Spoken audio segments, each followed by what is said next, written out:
Thank you.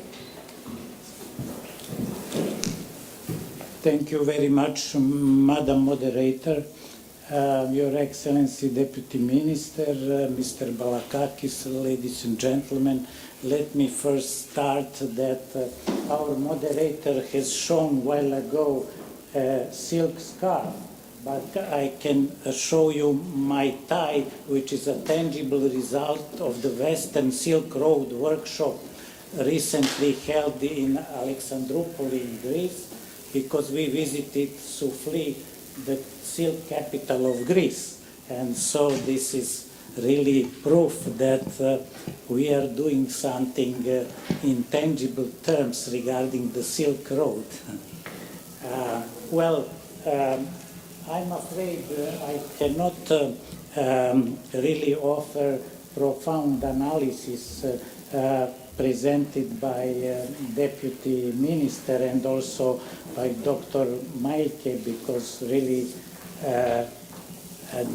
they are very knowledgeable in the area. But since I represent the Secretariat of a regional organization, I have to tread very carefully around this ground, since these issues have never been discussed, in fact, by our member states in the organization. But I hope that the audience will learn something about my organization, and that we connect Balkans and the Black Sea, in fact.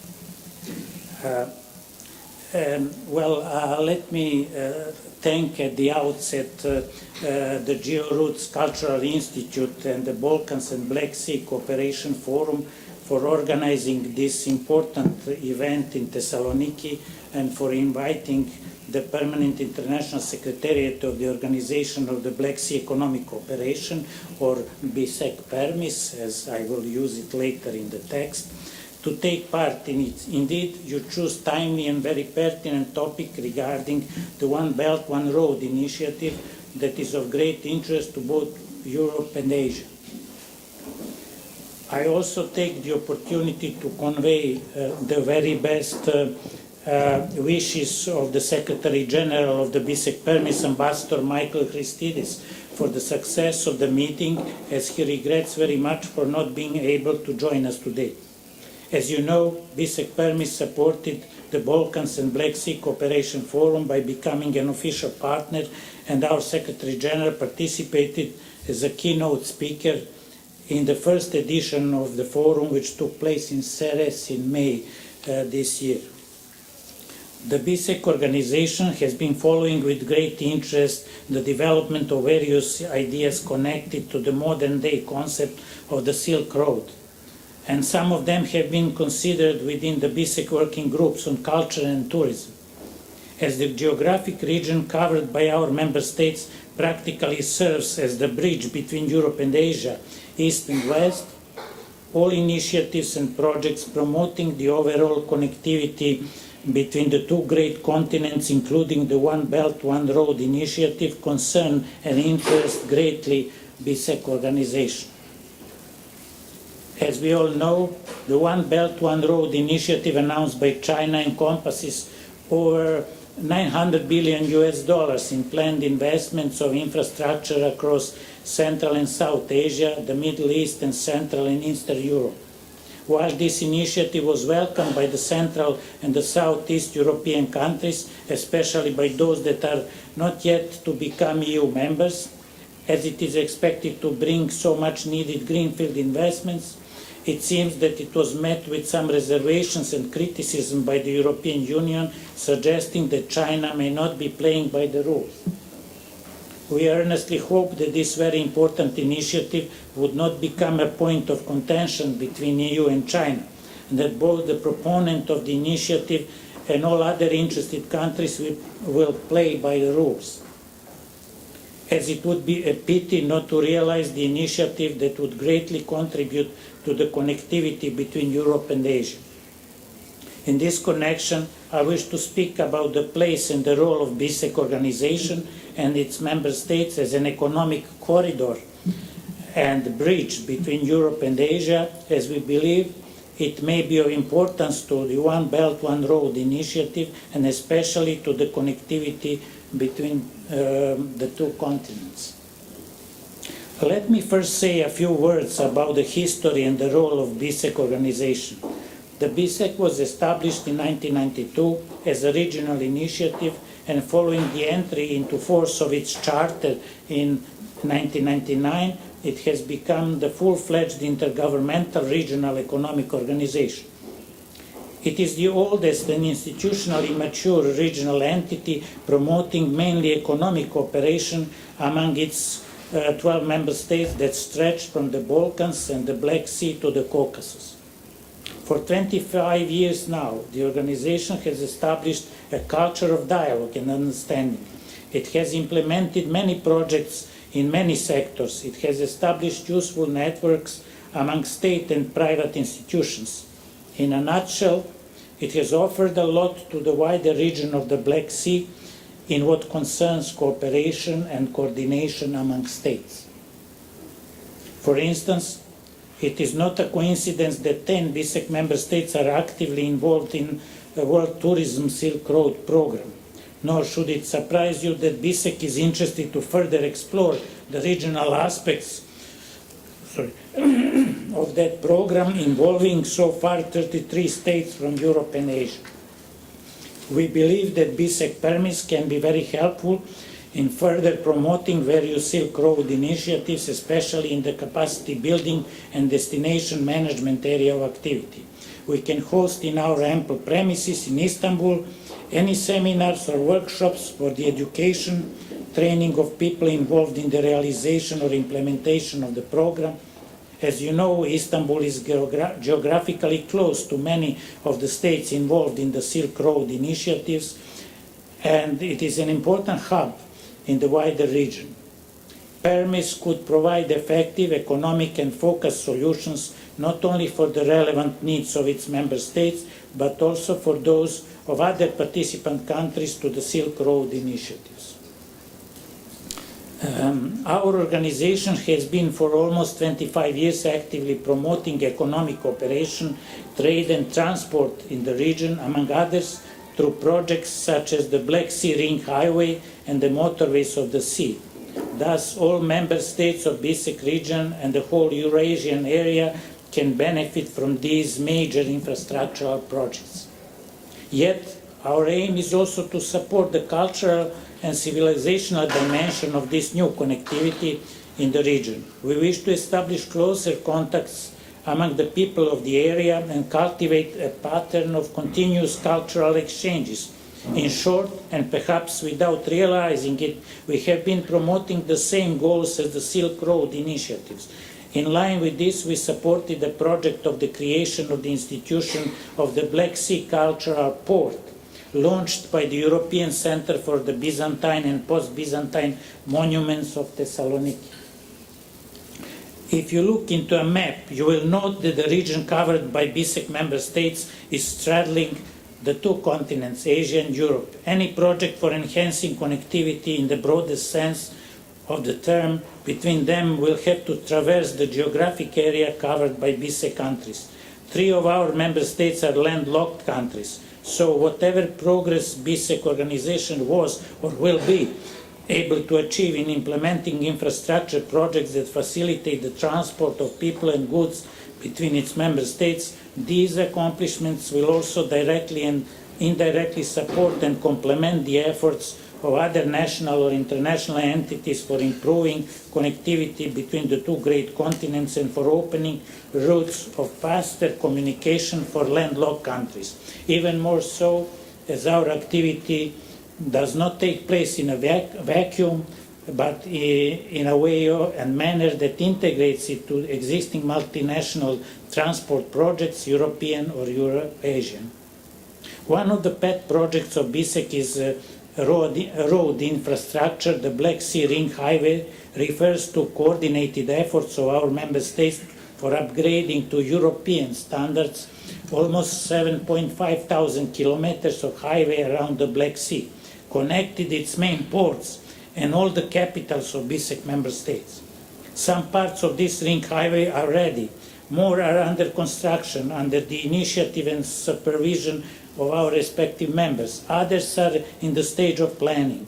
It is a huge project which needs the support and funding by international financial institutions, but it may be of interest to the One Belt, One Road initiative as well. Sub-projects of the Black Sea Ring Highway Initiative are the promotion of intermodal transportation of road ancillary infrastructure. For example, the IRU Model Highway Initiative connecting Georgia to Armenia and Azerbaijan. The introduction of common permit system and of the International Vehicle Weight Certificate.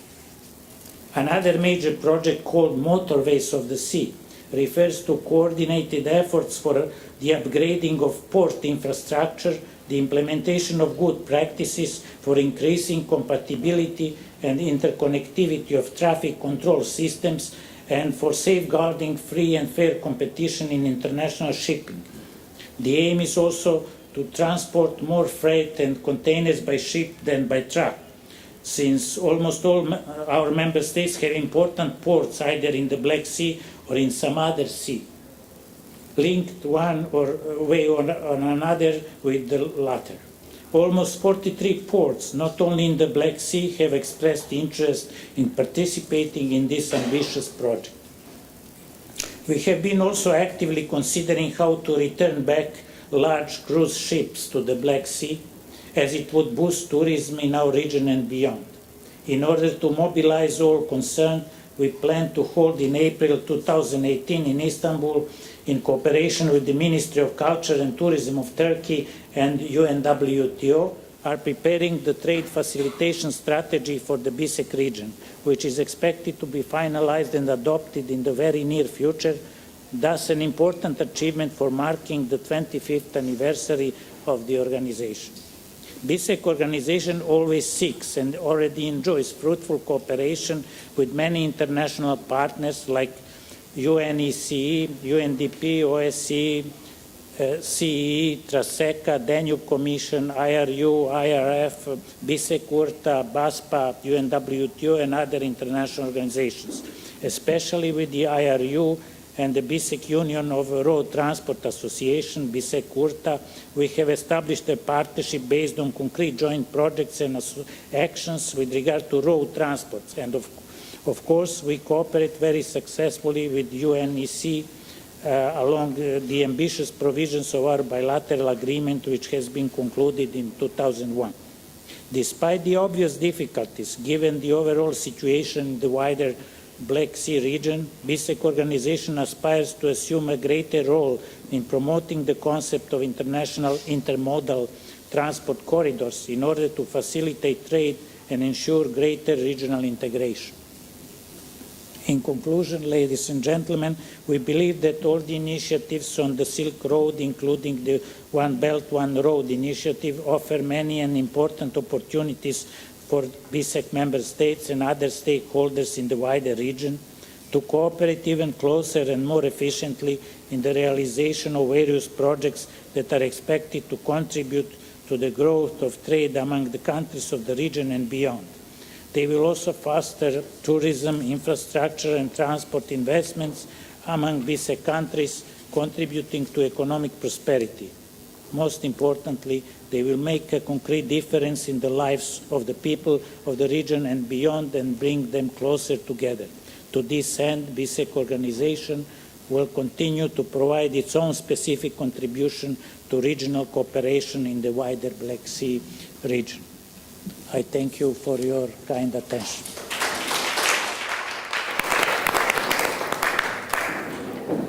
Thank you, Ambassador. And then we will start now our debate with the panel speakers. And one of the first central questions I thought would be interesting for us to listen to is actually from where is the Chinese influence stemming and where is this influence the largest? That will be the central question, and I will try to elaborate a little bit and you can see how you view that. So first of all, I would like to ask Dr. Maaike, that's how we call you now, Dr. Maaike. And what in your reports from Klingendahl, it was clear that, and also the minister also confirmed that the height of the investments in Greece is not that much, not yet. So do you think that the Chinese influence derives from the current investments or more for I would say subsequent investments or potential investments? Should I use a microphone or can everybody hear me? Yes, yes, there is. Yes, excellent question. And I think we sort of kicked off that debate just now already. Where is influence the largest and where is it stemming from? That's what you were asking about. Yeah. Well, I think it's very clear. It's stemming from the Chinese economic muscles, basically, and the financial power and the economic power by which China has been, of course, also entering Europe. And this is, of course, nothing new. Of course, other countries in the world have also been doing this. The United States has been doing this, so let us emphasize that it's nothing new. But it's really, I think, through economic means that China is gaining more influence. Now, where it is the largest, that's, I think, a really important question. And this is sort of, I think I said some of that already just now, where the relative influence is going to be the biggest.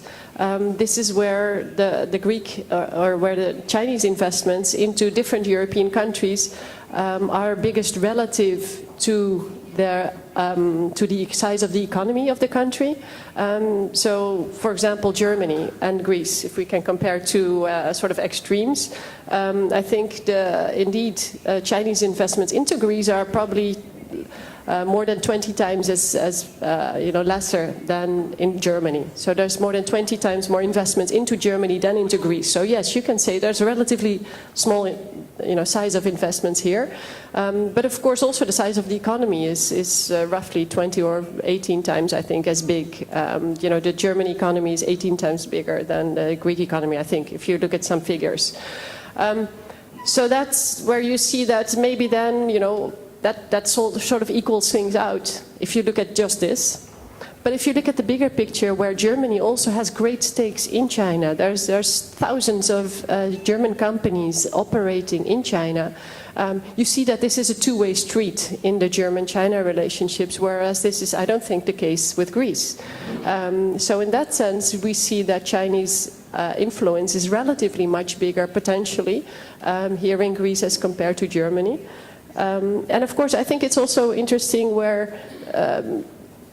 to see whether this is really political pressure that the Chinese are actively sort of seeking, or whether it's sort of perceived political and economic benefits towards the future that that's buying them influence. I think there's both, if you ask me. So there's the real political influence at some point of time, and there's the hope for probably political and economic benefits in the future on the part of some countries that's getting China influence.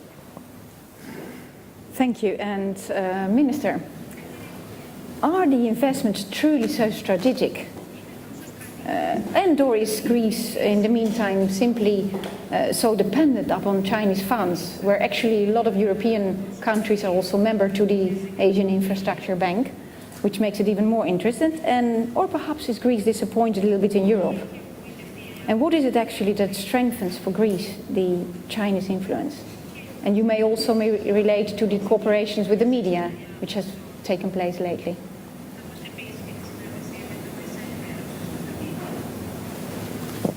Νομίζω ότι η εικόνα που δίνεται δεν είναι πραγματική. Και θεωρώ ότι αυτό είναι το πρώτο στοιχείο. Είναι το πρώτο στοιχείο που πρέπει να σταθούμε. Θα πρέπει μεταξύ των ευρωπαϊκών χωρών, εάν για παράδειγμα... Ναι. Is it on? Can we try again? Δεν ακούγεται. Ναι. Να τα παραλάβω. Λέω, θα πρέπει να υπάρξει ειλικρίνεια μεταξύ των ευρωπαϊκών χωρών για να μπορέσουμε να συνεννοηθούμε. Εάν για παράδειγμα μια κινέζικη εταιρεία αγόραζε το 12, το 15% μιας μεγάλης ευρωπαϊκής τράπεζας, θα ξεσηκώνονταν τεράστια συζήτηση.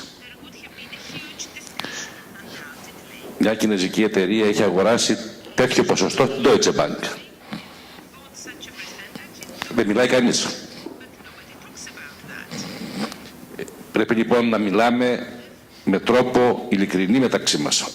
Εγώ σας είπα, στην Ελλάδα έχουμε 2 επενδύσεις. 2. Αυτή τη στιγμή. Και στο πρόγραμμα των ιδιωτικοποιήσεων, σε ένα έργο, σε ένα project μπήκαν οι Κινέζοι, σε όλα τα υπόλοιπα μπήκανε άλλες χώρες. Χτες υπογράψαμε με την Ιταλία. Η μεγαλύτερη ιδιωτικοποίηση αφορά τα 14 περιφερειακά αεροδρόμια που είναι η Fraport γερμανική. Είναι αραβικές εταιρείες. Είναι γαλλική εταιρεία στο λιμάνι της Θεσσαλονίκης ουσιαστικά. Δημιουργείται λοιπόν ένας θόρυβος που κατά τη γνώμη μου δεν βοηθάει να συζητήσουμε το πρόβλημα στα σοβαρά. Εγώ θεωρώ ότι το μεγαλύτερο πλεονέκτημα που έχει αυτή τη στιγμή η Κίνα, πέρα από την οικονομική της ευρωστία, είναι ότι χρησιμοποιεί τα επιχειρήματα που χρησιμοποιούσε μέχρι τώρα η Δύση. Τι λέει λοιπόν? Να λειτουργήσουν οι νόμοι της αγοράς. Γίνεται διαγωνισμός, όποιος έχει μεγαλύτερη προσφορά κερδίζει. Εμπόριο, όποιος πουλάει φτηνότερα κερδίζει. Και ούτω καθεξής. Αυτό είναι που ξεκινήσαμε εμείς για να μπορέσουμε να αξιοποιήσουμε αυτές τις αγορές και τώρα γυρνάει εναντίον μας. Και σε αυτό πρέπει να απαντήσει η Ευρώπη. Εγώ πήγα στο Πεκίνο και είδα πάρα πολλά Audi, πάρα πολλές Mercedes, πάρα πολλά BMW.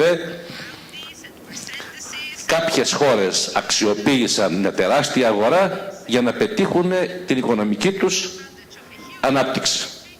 Δεν ενδιαφέρθηκαν τότε για τίποτα πώς ενδιαφέρονται σήμερα. Άρα λοιπόν πρέπει να μιλάμε με πραγματικά δεδομένα και να μιλάμε σε μια στρατηγική. Εγώ θεωρώ ότι όσα λέγονται περί κινέζικης επιρροής στην Ελλάδα δεν έχουν καμία βάση και καμία σχέση με την πραγματικότητα. Ούτε μία κινέζικη επιρροή στην Ελλάδα. Και επειδή αναφερθήκατε στο θέμα των ανθρωπίνων δικαιωμάτων, η Ελλάδα έχει πολύ πικρή εμπειρία από το θέμα αυτό και πολύ πικρή εμπειρία από την à la carte χρησιμοποίηση του θέματος. Και η à la carte χρησιμοποίηση δεν γίνεται από εμάς. Γίνεται συνεχώς και γίνεται σε βάρος πολλές φορές ημών. Τώρα, ένα θέμα ακόμα. Μιλάμε για την τεράστια σημασία που έχει η επαφή Ασίας-Ευρώπης, την τεράστια σημασία ανάπτυξη των σχέσεων. Προφανώς να συνδυαστούν οι πρωτοβουλίες, προφανώς η Ευρώπη έχει μεγάλα project, προφανώς. Όμως αυτά θα πρέπει να ενταχθούν σε μια πολιτική στρατηγική. Για παράδειγμα, η διακοπή των σχέσεων, των συζητήσεων για την ενταξιακή προοπτική της Τουρκίας που εξαγγέλλεται από διάφορες πλευρές δεν εξυπηρετεί αυτή την πολιτική, δημιουργεί τεράστια προβλήματα, κατά τη γνώμη μας. Και θα είναι ένα μεγάλο λάθος αν το διαπράξει η Ευρωπαϊκή Ένωση. Θεωρώ, και να κλείσω, θεωρώ ότι πιεζόμαστε, προφανώς πιέζεται η ευρωπαϊκή οικονομία, αρχίζει και συνειδητοποιεί τώρα την πίεση. Η απάντηση δεν μπορεί να είναι σπασμωδική. Θα πρέπει να είναι μια απάντηση πιο σφαιρική και πιο βαθιά. Προφανώς να συνδυάσουμε τις πρωτοβουλίες, προφανώς να ισχύσουν κανόνες βεβαίως, αλλά σε όλα όμως. Και προφανώς η Ευρωπαϊκή Ένωση να υπερασπιστεί και σε παγκόσμια κλίμακα κάποιους κανόνες και αρχές και κάποιες ρυθμίσεις.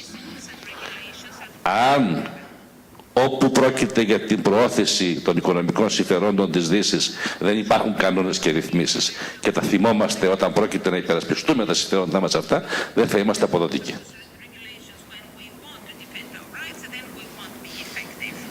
Ευχαριστώ. Thank you, Minister. Thank you, Minister. I would like to ask the ambassador the following question because you're from Serbia, and as a citizen from Serbia, how could you see, I mean, I take you away now from your official position from BSEC, and could you share with us how you feel that the public opinion is in Serbia, which is a very important country, which is on the railroad and huge infrastructures which are taking place. Could you share a little bit your view on that and what you hear in Serbia?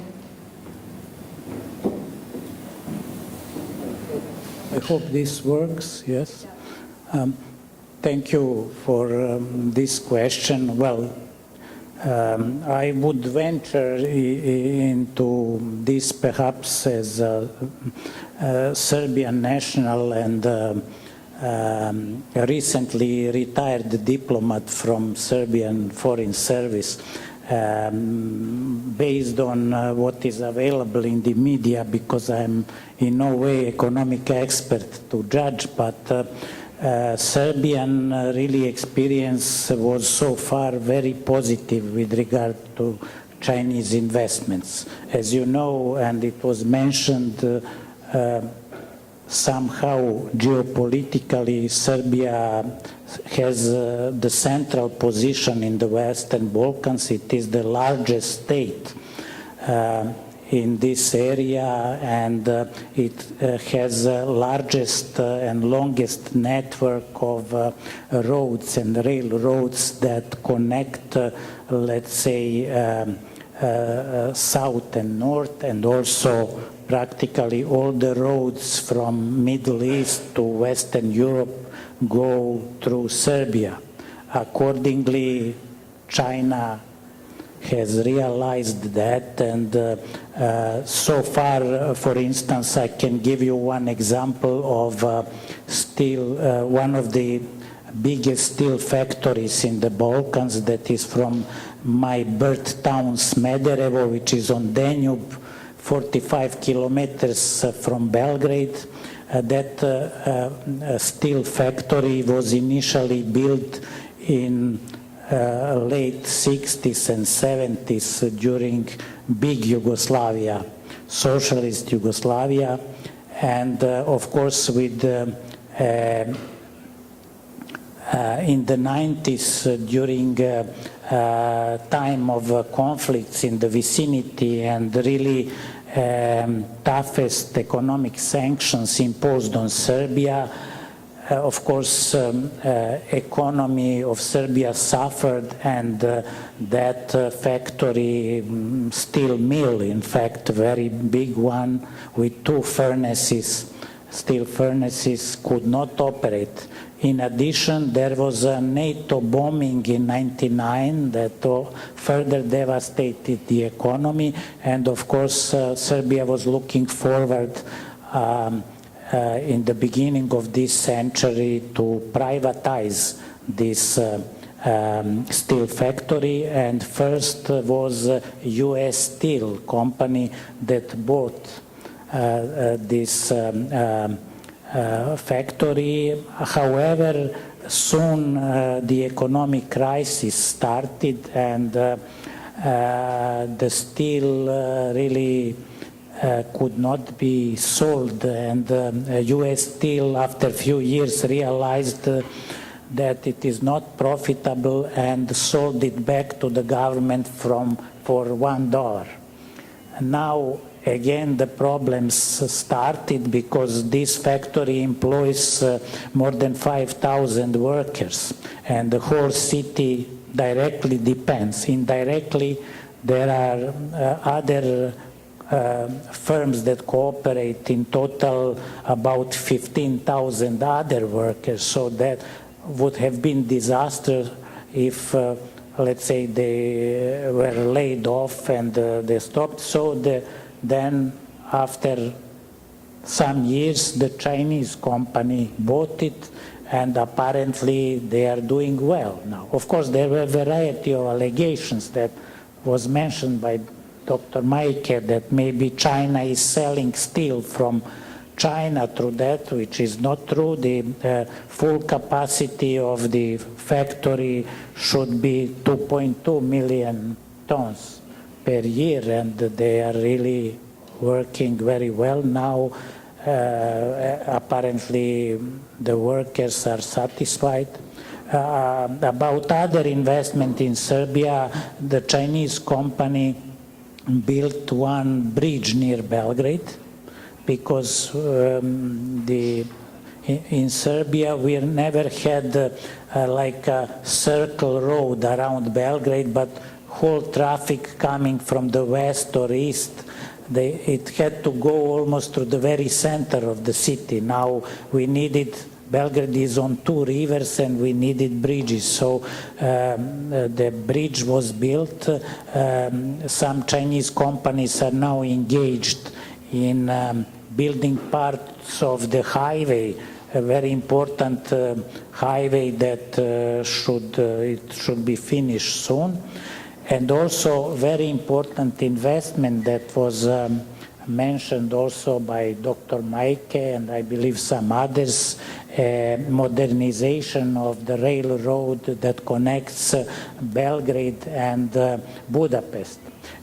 As you probably know, the meetings between China and Central and Eastern European countries, the summits are happening in the format of 16+1.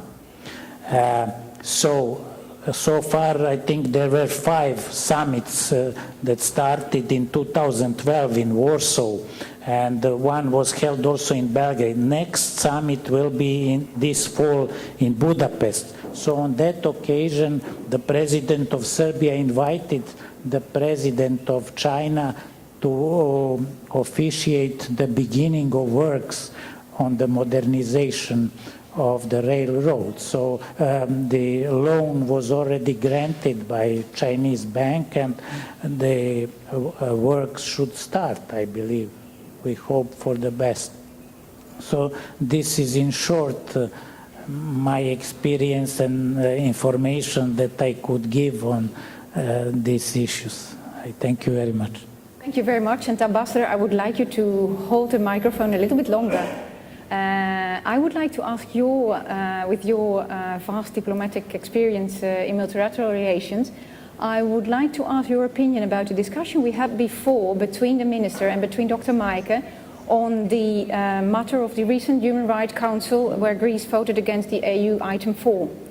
And people were very quick then in justifying that this attitude was because of the Chinese activities in Greece, and already the Minister gave its reaction on that. With your diplomatic eye and having so much experience from the member countries of the Balkans and the Black Sea, but also taking in account that there are lots of countries like United States of America which have an observer status to BSEC, how do you view this?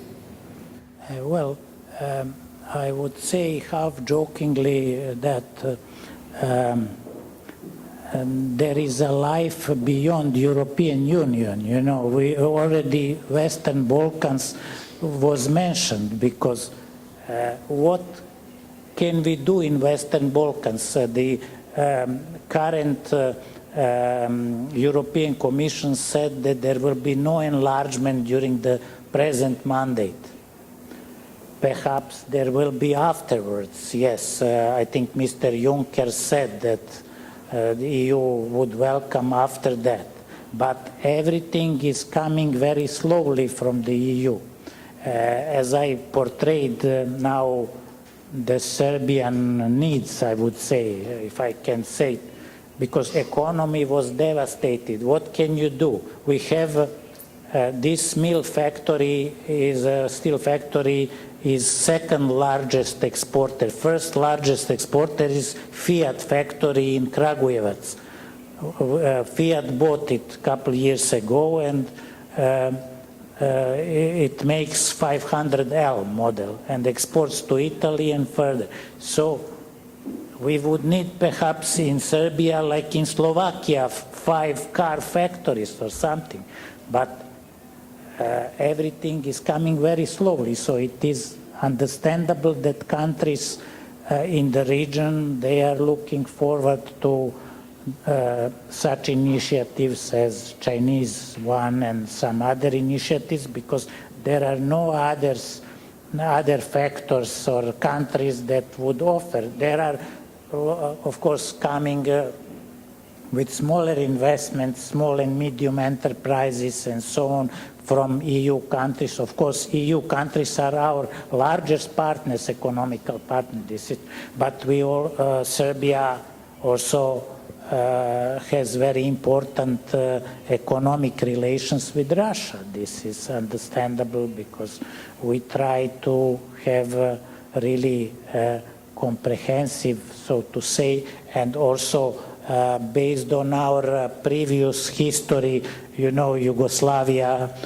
former Yugoslavia entertained very friendly and close relations with third world countries, with the developing countries. So we are also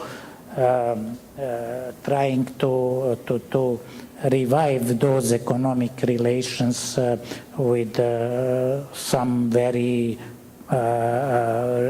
important economic partners from outside Europe, of course. And BSEC now, the role of BSEC exactly is because it's stretching from the Balkans, Black Sea and the Caucasus, so BSEC can have the role to connect, and BSEC area is an unavoidable area for Silk Road because you cannot bypass BSEC area. This is why we call it as a bridge or corridor, because geopolitically we are here in this area, and there must be a role for BSEC countries in any kind of endeavor, I believe.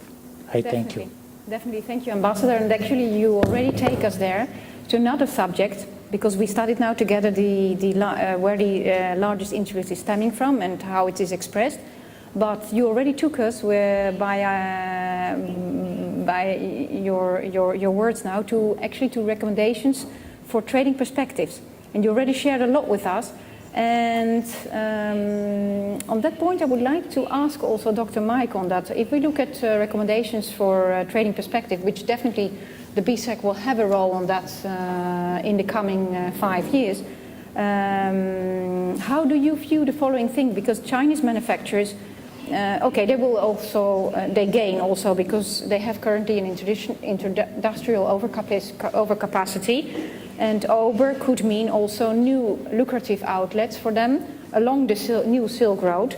And this could also allow them to swing towards higher end industrial goods. So they will move away and produce new things. And you already touched a little bit upon that. If from your experience, how would you recommend to BSEC, for example, matters on trading perspectives? Thank you. That's a very challenging question. That's of course, because my knowledge not so much on this region, but more on the Asian region as such. But I think what I would like to emphasize again is that the investments in this region and the need for them in order to help countries here develop and to connect to other parts of Europe, that's not just, of course, a Chinese benefit. That could benefit many others because the trade might go more both ways. We see now more and more, for example, on the trains.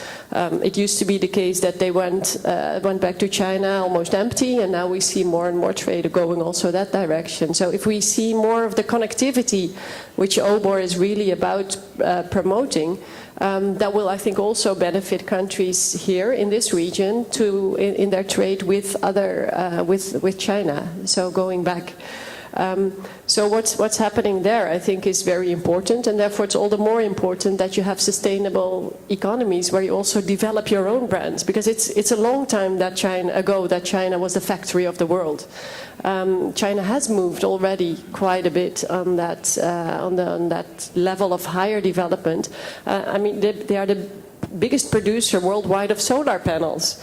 They are fighting climate change because it matters to them as well. You know, go to Beijing and you will not be pleased because you won't see the beautiful blue sky that you see when you land here in Thessaloniki. And you know, I can be in Beijing for 4 days and never see that blue sky. So that's really coming from within. They have a real great incentive in making their brands big, and I think the same goes for this region. So if we can invest also in that, if we can other countries in the European Union can also realize that investments in connectivity will also benefit countries here. We will have more equality within Europe, hopefully also, that will be to the benefit of also that connectivity, I think, that OBOR is about propagating. TEN-T is also about propagating, so we have that shared interest again. Thank you. I think with that you also confirm that the role of BSEC is going to be much more stronger and with more influence, and I will come back to that later because I have seen that a colleague from the US Embassy is as well here, and I think it would be interesting later on to ask you a question. I will come back to that. Now I would like to ask the Minister, who has been listening now to the Ambassador and to Dr. Maaike, on the following. Let's say that you are the Prime Minister of Greece, and you have Maaike as your policy advisor, and you have also the Ambassador DORDEVIC as your policy advisor. What would you ask them as assistance? What do you need?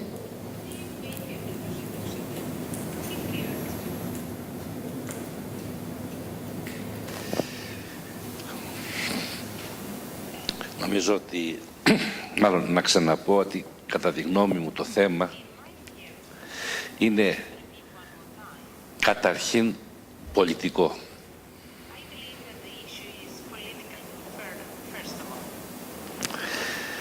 Δεν θα μπορέσουμε να το προσεγγίσουμε αλλιώς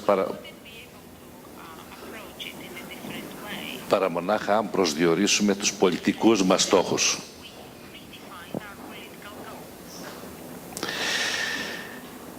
Θεωρώ ότι θα το πω με ένα σχήμα. Η Ευρώπη, η Δυτική Ευρώπη, μετά το Δεύτερο Παγκόσμιο Πόλεμο, πέρασε μερικές δεκαετίες μοναδικές. Είχε ένα πολύ ψηλό επίπεδο ζωής, μια εξαιρετική δημοκρατία και ένα πολύ αναπτυγμένο κοινωνικό κράτος. Αυτό προέκυψε μέσα σε πολύ συγκεκριμένες ιστορικές συνθήκες. Από το 1990 και μετά αυτές οι συνθήκες αλλάζουν. Η Ευρώπη λοιπόν ήταν εδώ. Οι οικονομίες οι ασιατικές για τις οποίες μιλάμε πάρα πολύ χαμηλά. Και τώρα ζούμε αυτό το φαινόμενο. Η Ευρώπη, στην Ευρώπη συρρυκνώνονται όλα. Και το βιωτικό επίπεδο και το κοινωνικό κράτος και η δημοκρατία. Και αυτό εξαιτίας του φωνικού οικονομικού ανταγωνισμού.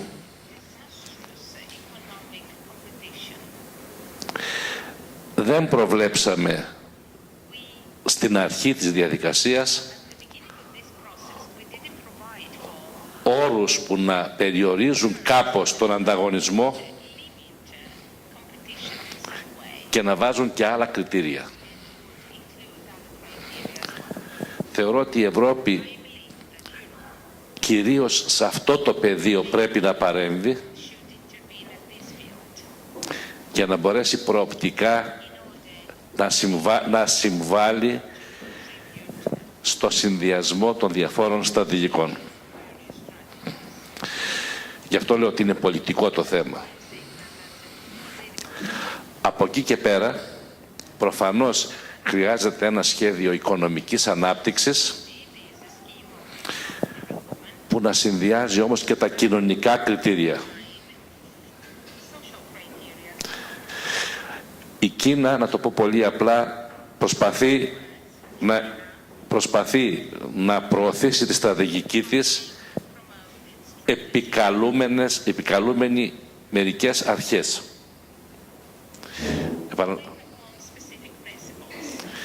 Η Ευρώπη πρέπει να κάνει το ίδιο και να αναδείξει πέρα από την οικονομική συνεργασία και την ελεύθερη αγορά, να αναδείξει και τα κοινωνικά κριτήρια. Και να συνδυάσει λοιπόν ένα μεγάλο πρόγραμμα επενδύσεων και ανάπτυξης με την παράλληλη ανάπτυξη και την παράλληλη, να το πω χοντροκομμένα, την εξαγωγή των κοινωνικών προτύπων προς την Ανατολή. Αλλιώς δεν θα μπορέσουμε, κατά τη γνώμη μου, να βρούμε λύση όλων του κόσμου. Και σε καμία περίπτωση δεν θα απαντήσει στα προβλήματα αυτή η τάση που πιστεύω ότι θα είναι προσωρινή, η τάση επιστροφής στον προστατευτισμό.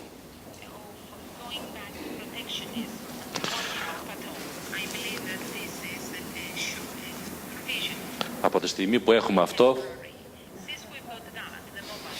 ο προστατευτισμός έχει πεθάνει. Thank you very much, Minister. And I think now we slowly move to the... Yes, you may, of course. Shortly, please. Yes.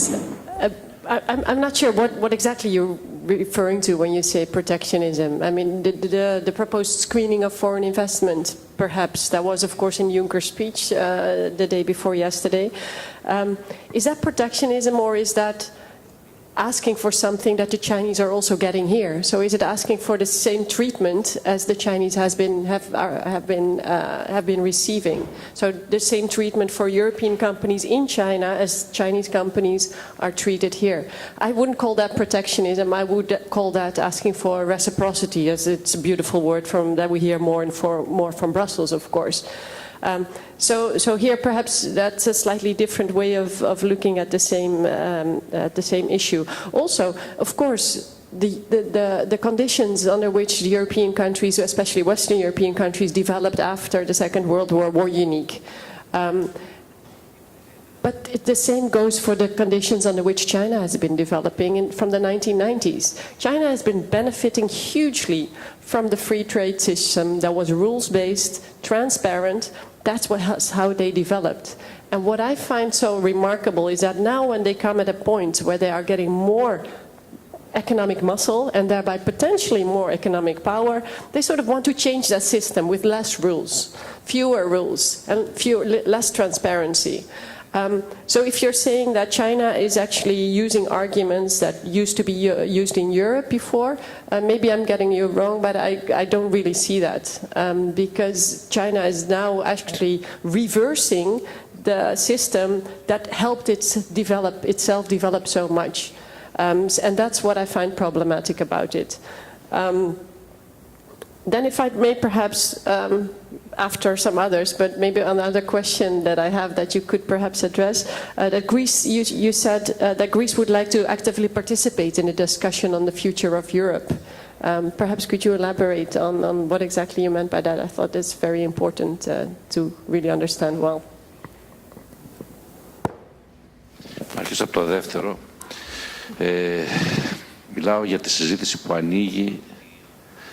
που ανοίγει τώρα ξανά για την αρχιτεκτονική της Ευρώπης.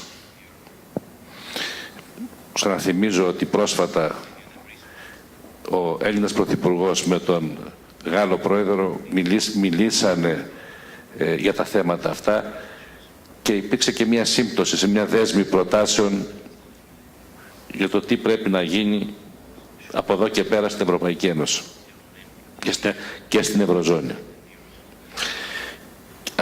Αυτές οι προτάσεις ακριβώς κινούνται σε μια κατεύθυνση που να αντιμετωπιστούν τα μεγάλα ελλείμματα που διαμορφώνονται και στην νομιμοποίηση των πολιτικών που αποφασίζονται σε ευρωπαϊκό επίπεδο και στην εξασφάλιση της συμμετοχής όλων των χωρών στη λήψη αυτών των αποφάσεων.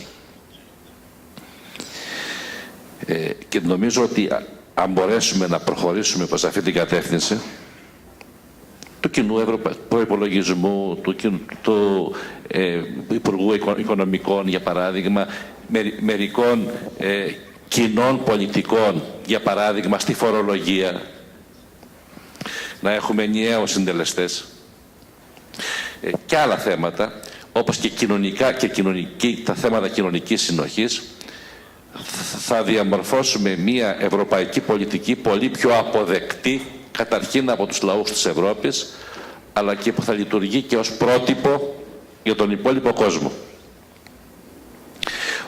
Όταν έλεγα πριν ότι μιλούσα για την Κίνα, τα θέματα μας δεν είναι τα θέματα της διαφάνειας μόνο. Να σας φέρω παραδείγματα από την εμπειρία τη δική μας.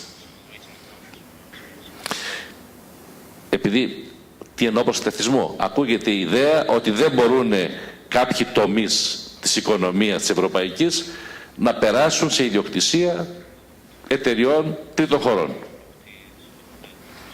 Αυτό πρέπει, πώς μεταφράζεται, πώς μπορεί να επιτευχθεί. Εμείς τηρούμε όλους τους κανόνες διαφάνειας και άλλες χώρες. Για παράδειγμα, στο θέμα των διαγωνισμών που γίνονται. Αν από αυτούς τους διαγωνισμούς, λοιπόν, τηρουμένων των κανόνων διαφάνειας, προκύψει ένα αποτέλεσμα μη αρεστό,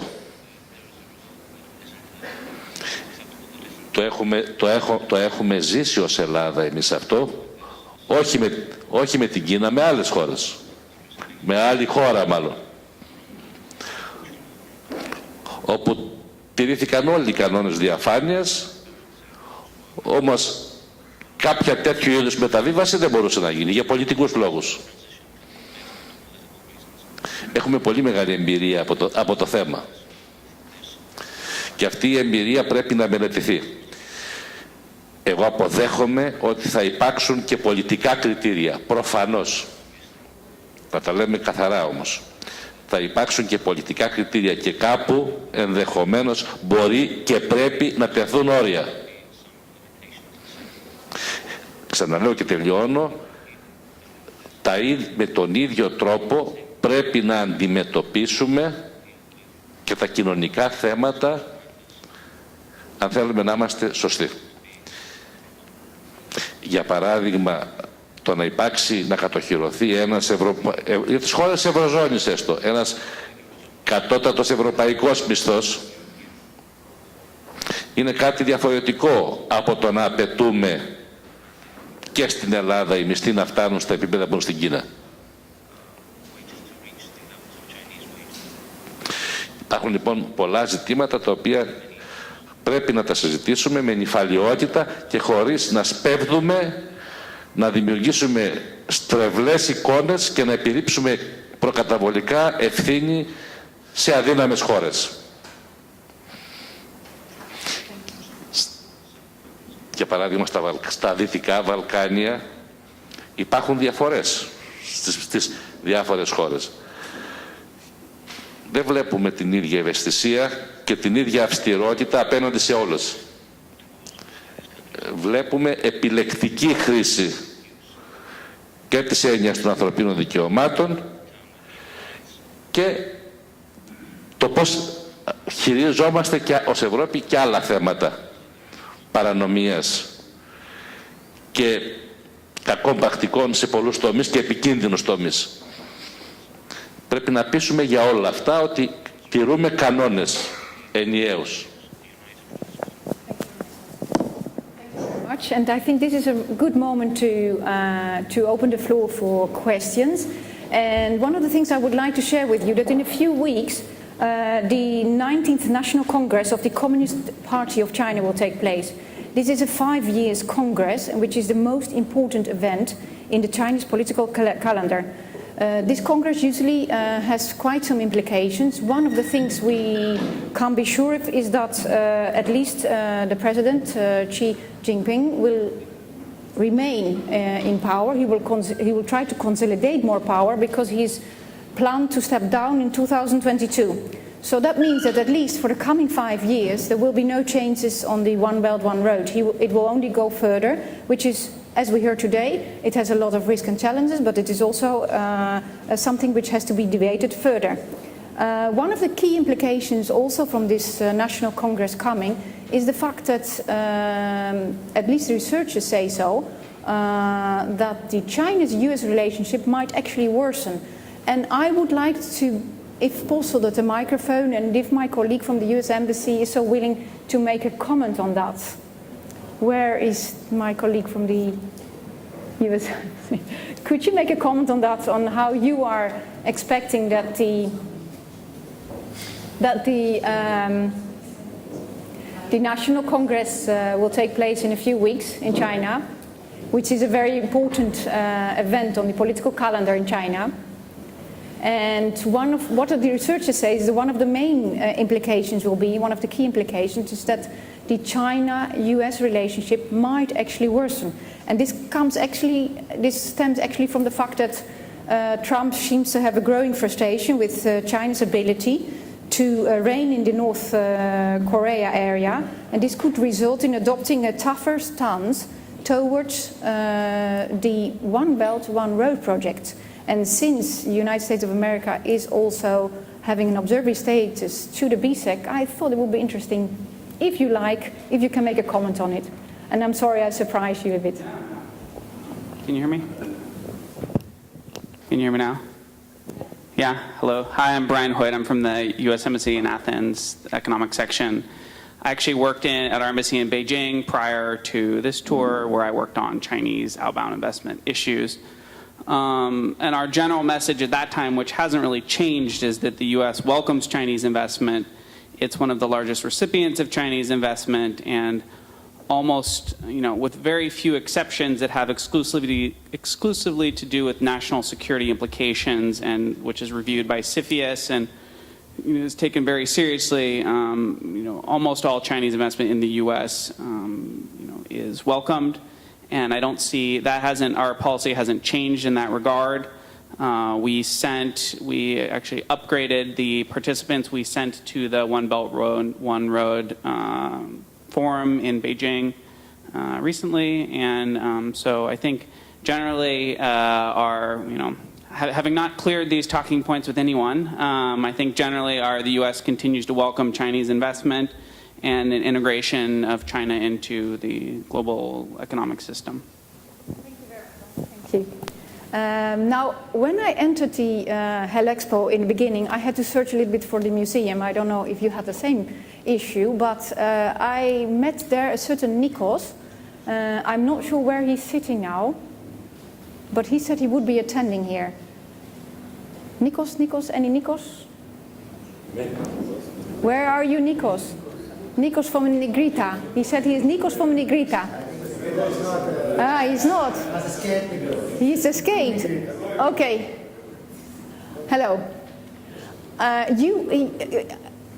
You asked me, actually, you had an interesting question to me, because you said to me, I have two children, and what shall I do now? Should they study Chinese? I mean, would you be like to ask this question? Maybe could you elaborate, ask it to one of the speakers?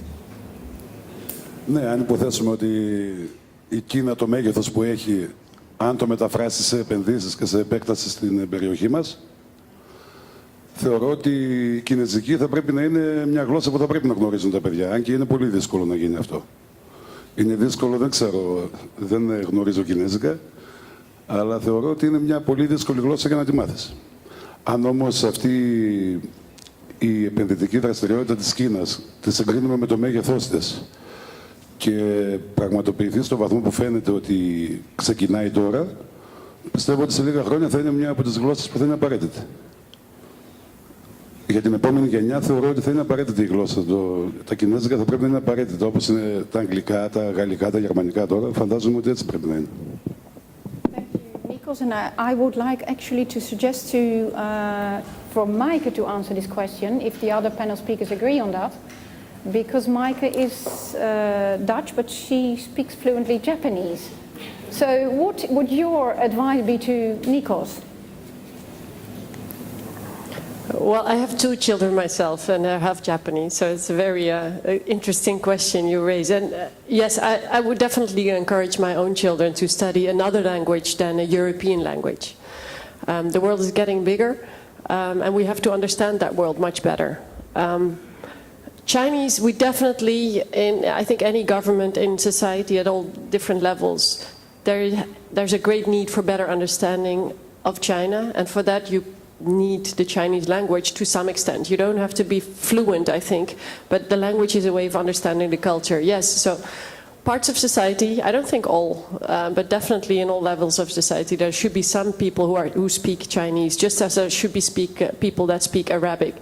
And those other important languages in the world. In my country, the focus has been very much on European languages so far. I think that should be really much more broader. Perhaps if I may, when I started studying Japanese, we could already see China growing big. So actually I spoke to my professor at university and I told him I was going to study Chinese. And then I told him about my travels in East Asia, where I went to both China and Japan. And he asked me, why Chinese?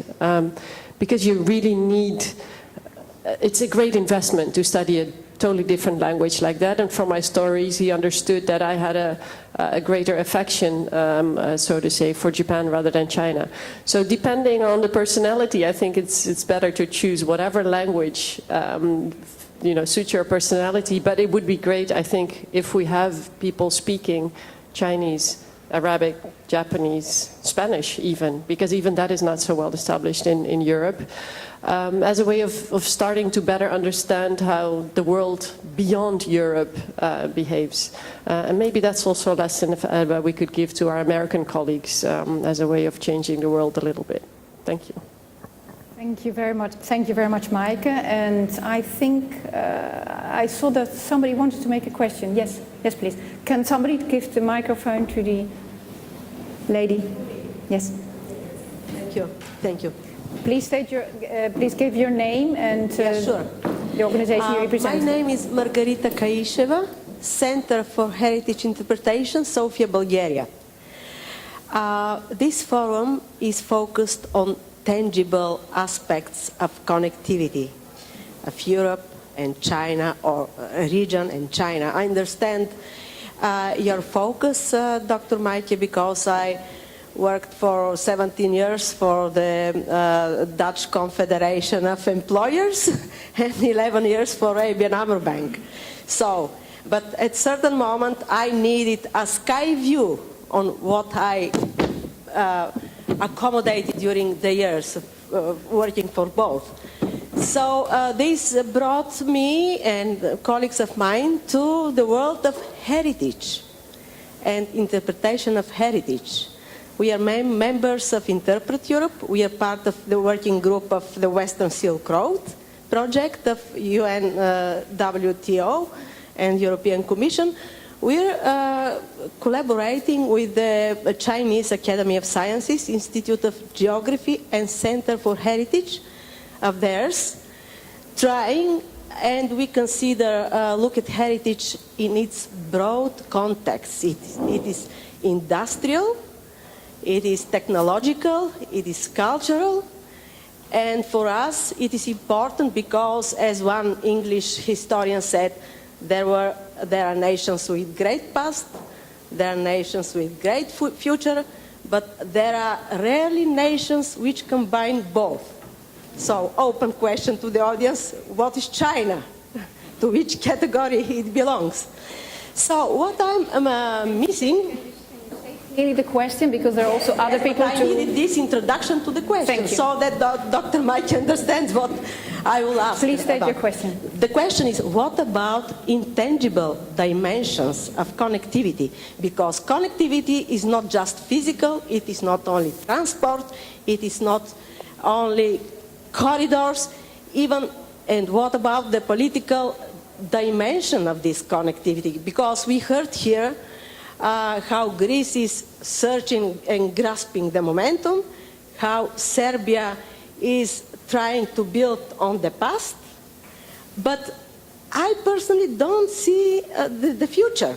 Maybe I missed something till now, but please tell me what about intangible, intangible aspects of connectivity? Thank you.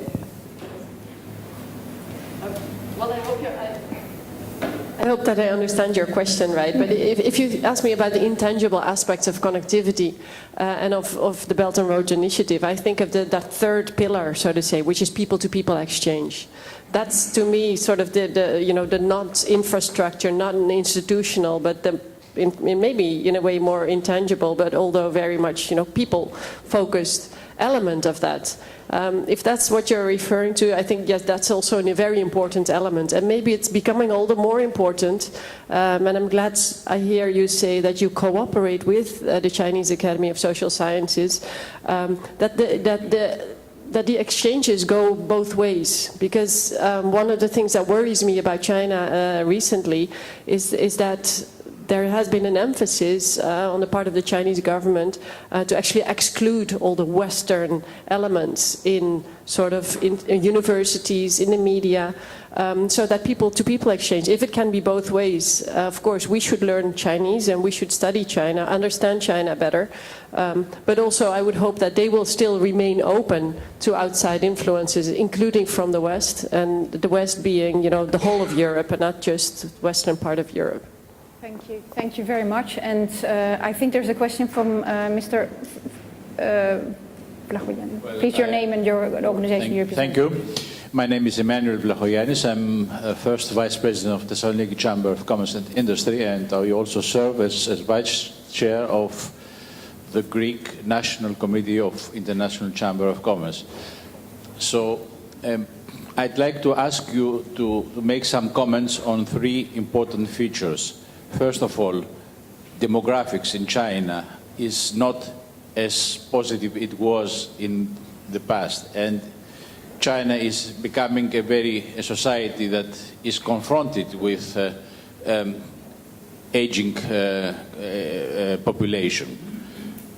That is a burden. That is certainly a burden, and probably it also may have an impact on the choice, on this strategical choice of China for the explained strategy of One Belt, One Road.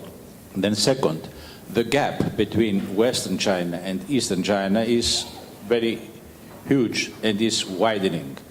And many regions of the Western China are not that populated as the regions in Eastern China, so that makes a potential source of imbalance in the Chinese territory, and probably also a source for further social developments that are not very favorable. And third, China is a very large industrial country, but if you see the conditions for that kind of industry that has flourished in China in the recent past, you can see in the next future to be, again, developed in Africa. Africa is offering, let's say, the new El Dorado, not in comparison with the Halkidiki investment, but the new El Dorado for industrial investment. Okay. And probably some countries in the world, including also Chinese companies, have invested in Africa and had put a bet on the development in Africa. Turkey is one of the countries that has invested largely in some African countries. Is there an impact of this development to the choice that China politics has made in order to accomplish the strategy One Belt, One Road? Thank you. So I think if the Minister and the Ambassador agree, I would like to give this question to Maaike. I think you are the one most close to answer this if the others agree. So that means, can you make a very short comment on the demographics, if so? If not, that's also fine. Also on the second point regarding the changes between the regions, and the last point of the larger part of the One Belt, One Road, which is not only China to the west, but also the other project. If you can shortly, please, because after that I will allow one other question, and then we will continue with the presentation of Dr. Pozrididis. Okay. Yes, I'll try to answer your questions. On demographic issues, yes. Well, I think the biggest challenge, or one of the biggest challenges that China faces, is that it will become old before it will be rich, and that's the first time in history. And for for a country to have that sort of stage of development, of course, the abolishment or the partial abolishment of the one-child policy is sort of trying to alleviate this, but I don't think they can escape that fact that they will be old before they grow rich. Which is why I think every Chinese citizen should be so worried about Chinese investments abroad that are unsustainable. So when I'm saying that I'm worried about unsustainable Chinese investments elsewhere, including in Africa, by the way, then I'm also worried for the good of about the good of the Chinese citizens, because if that money is not going to flow back to China, they will actually have a problem, and I think that's not going to be good for the world at large if China is going to be facing a big economic crisis. So in that sense, we should all be worried also about that part of the picture. Then the gap between East and Western China, yes, of course, but this is exactly what the Belt and Road Initiative is trying to address, right? That's why they are trying to have these corridors going, not the maritime routes, but also the transport through other regions that will hopefully be developed as all that connectivity evolves. And here again, I think that the fact that it's for now so much state supported development is a worry to me. I wish they would open more to more private sector, sort of more sustainable, again, sorry to keep using the word, development for the long-term future, also for those regions. Your point about Africa, yeah, I think we saw from the map that OBOR also goes through Africa partly, as it goes through many other regions that we have not discussed. And so definitely, yes, there has been great outreach, and also there, for example, look at Djibouti, where there have been great Chinese investments, but also there is a great new Chinese port being built that is becoming also a facility, a naval facility for the military. So here we see also how political and geostrategic and economic motives come together. That should have us thinking again. Thank you very much, Maaike, for this concise answer to the gentleman. I will take one other question, and I have a special question from the gentleman here in the front who has been indicating to ask the question. Thank you. This will be the last one, and the rest of the questions will take it to the networking event. Thank you very much. My name is Juha Pykkä. I'm the ambassador of Finland in Athens since April. My first trip to Thessaloniki. Now I'm really happy to be here. I came for this discussion, and I'm really glad that I came. Next to me is Marko Suomalainen, who is our honorary consul here. A good guy. Everybody says that he's great, and I know that he's great. It's good to have a good guy in Thessaloniki. Now, you know that we talk about connectivity issues in northern Finland as well. It's a different, not in northern Europe, I mean in Finland as well, and that's a different story, but it's really intriguing to be a foreign observer in this corner of the world right now and talk about connectivity. I have one question and one remark. Dr. Maaike, as you are called now, you said that one way to be able to clarify the win-win situation between Europe and China is go to the practical project level in terms of connectivity. But how do we or what are the mechanisms and platforms for us to be able to look at the overall political picture, the overall political possibility for win-win? What are the platforms for that discussion? And my remark is about not having our Chinese colleague here. What I told Marko earlier when I saw the agenda is that this is interesting, but as Dr. Maaike said, we are partly guessing, something about the thinking behind all this. So shouldn't we have the Chinese colleague from the embassy or from business here to tell the whole story? Thank you. We invited them, and we would welcome them, of course, always and at any time. And I think this discussion will take place another time. I will leave now on Maaike to answer the question. Well, in all honesty, I've spoken to quite a few Chinese people about this, and they don't have an answer themselves. Or you get tons of answers, so that's in a sense also not a real answer or a satisfying answer. But it's showing that this is really a sort of a vision for China, and everybody takes from it what you think how you can benefit, and that's also the beauty of it. And that's also why it's so challenging for people like us from Europe to respond to it, because I think it's really reflecting a totally different mentality in doing international relations and doing diplomacy. I tell my students at Leiden University, where I also teach a course on non-Western diplomacy and especially East Asian diplomacy, if there's anything such thing. And we talk about how the Europeans like to think in institutions and in general EU acquis or legal approaches. So we want to have things really structured. In China, there's much less of that. I think OBOR is very much that networked approach. And that's also why it's so difficult for us to deal with. And maybe here in Greece you understand it better than I do in Europe, because in my part of Europe we are even more of that constitutionalized and institutionalized society, I think. Yeah. So maybe we can benefit from your insights here. Yeah, I think so too. But that brings me to the point of, okay, what do we have to speak about the bigger picture that you raised? I think the connectivity platform is at least the attempt on the part of the EU to talk about this. I didn't say it's working well. I hear quite a bit of frustrations. But at least it's an attempt, and I think that's the best we can do, and we should be doing, and hopefully having more of that. But the bigger picture so far hasn't been really addressed. Actually, I was in Brussels last Tuesday, where I've been part of what we now call the connectivity roundtables. And I did a study for the European Union on that's also going to contribute to the connectivity strategy.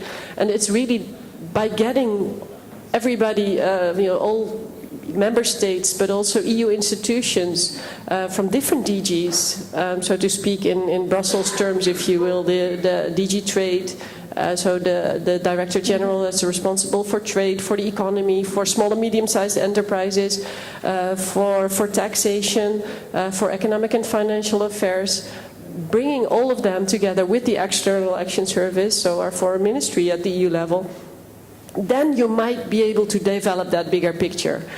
Now, that meeting that I went to in Brussels recently was the first one to try to do that, also including the private sector. So there have been sort of what they call inter-service meetings between all these European institutions so far, but there was an internal discussion. It hasn't been extended to the member states, and it hasn't extended to the private sector. Finally, we are getting there. It has taken us, I think, a very, very long time. I'm very happy that we are finally getting there, and I hope it will take us somewhere. But let's talk again maybe next year. Thank you, Maaike. And at this point, I would like to conclude this fascinating debate as follows. Oh, sorry, you want to... sorry, because I'm... Από μία φράση. Of course, Minister. Με βάση τις τελευταίες αναφορές της Μάικα, νομίζω ότι θα είναι πολύ χρήσιμο όντως να υπάρχει μια μεγαλύτερη ελληνική συμμετοχή σε όλες αυτές τις διεργασίες που γίνονται σε επίπεδο Ευρώπης. Εγώ συζητώντας με τους Κινέζους, αντιμετωπίζω μια προσέγγιση. Βλέπουμε την Ελλάδα με σεβασμό, διότι είναι ένας αρχαίος πολιτισμός και μπορούμε μαζί σας να συζητήσουμε με μεγαλύτερη κατανόηση. Τις πρώτες φορές νόμιζα ότι είναι έτσι φιλοφρόνηση και δεν ανταποκρίνεται σε τίποτα. Σιγά σιγά καταλαβαίνω ότι έχει μία βάση. Πρόκειται για τελείως άλλη κουλτούρα, άλλη ιστορία, άλλο κόσμο. Και δεν θα μπορέσουμε να συνεννοηθούμε εύκολα και πρέπει πολλούς κώδικες να σπάσουμε. Και όντως περιοχές που είναι πιο κοντά ή που έχουν μια ιστορική σχέση θα μπορούσαν να βοηθήσουν σε αυτό. Όχι ότι εμείς είμαστε κοντά, ούτε ιστορική σχέση έχουμε. Έχουμε όμως αυτό το κοινό στοιχείο, το οποίο τους κάνει να νιώθουν πιο άνετα συζητώντας μαζί μας. Σε πολλά θέματα. Και υπάρχει πολύ μεγάλη θέληση από κινέζικης πλευράς να εξοικειωθούν με την ελληνική γραμματεία. Θέλουν να σπουδάσουν την ελληνική φιλοσοφία ή τη σπουδάζουν. Θέλουν να σπουδάσουν το ελληνικό θέατρο. Και νομίζω ότι αυτή η γέφυρα πρέπει να αξιοποιηθεί.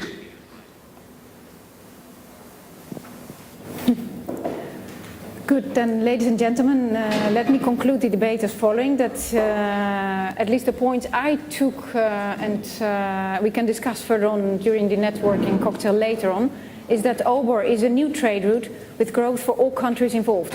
And of course there have to be conditions to be met, like, you know, we heard like fair play, we heard it has to be socially acceptable, we have to abiding to environmental laws, there is co-financing, there are lots of things to be discussed. A second point is also, I think that we could not yet determine if OBOR is a Chinese domestic policy with a geostrategic consequence, or if it's rather a Chinese foreign policy. This is still open. It has not been able to clear that today. And the third one is that I think our exchange of views today proved that we have to accelerate our awareness on the risk and the challenges of OBOR. And it was clearly also stated by the Minister that this is also a political matter, and the political economical context it has, and the cultural, as we just mentioned also, means that we have quite a complex environment to go through. So by that I've finalized this session, and I would, with you, to thank our speakers for today.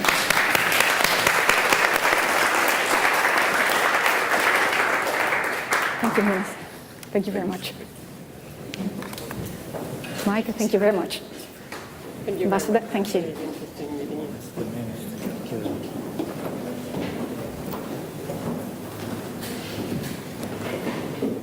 I would like now then to ask Dr. Kyriakos Posridikis. I studied his name, to be honest. It's not a very easy Greek name for me. And I will hand over the floor to you, Kyriakos, because you're going to show and present to us something very important.